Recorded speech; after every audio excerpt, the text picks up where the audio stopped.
Hey guys, welcome to Sky World. President Joe Biden will host Japanese Prime Minister Kishida Fumio and South Korean President Yoon Yeol at Camp David next month as a part of his effort to bring the key Asian allies closer. The White House announced Friday at the summit. The leaders will celebrate a new chapter in their trilateral relationship as they reaffirm their strong bonds of friendship and the ironclad alliances between the United States and Japan, and the United States and the Republic of Korea, the White House wrote in a statement announcing the meeting. The three leaders will discuss expanding trilateral cooperation across the Indo-Pacific and beyond, including to address the continued threat posed by the DPRK and to strengthen ties with ASEAN and the Pacific Islands. It's the first visit to Camp David by a foreign leader since Biden took office, and the first since 2015 when former President Barack Obama was in office. United States National Security Council Coordinator for Strategic Communications John Kirby said the summit would reaffirm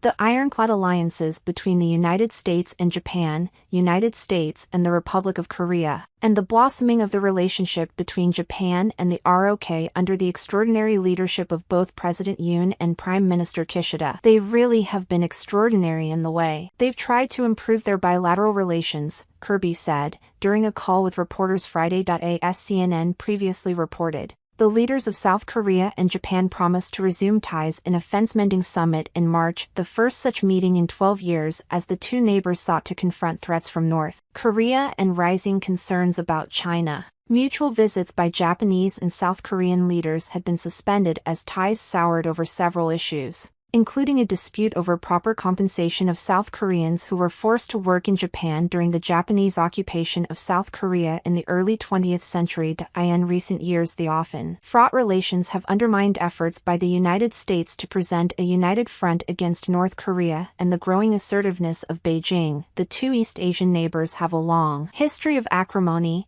dating back to Japan's colonial occupation of the Korean peninsula a century ago. The two normalized relations in 1965, but unresolved historical disputes have continued to fester, in particular over Imperial Japan's use of forced labor and so-called comfort women's sex slaves. Biden met with both leaders for a trilateral meeting in May 2023 in Hiroshima, Japan, during the G7 meeting, and in June 2022 at the NATO summit in Madrid. He also visited both countries back-to-back in May 2022.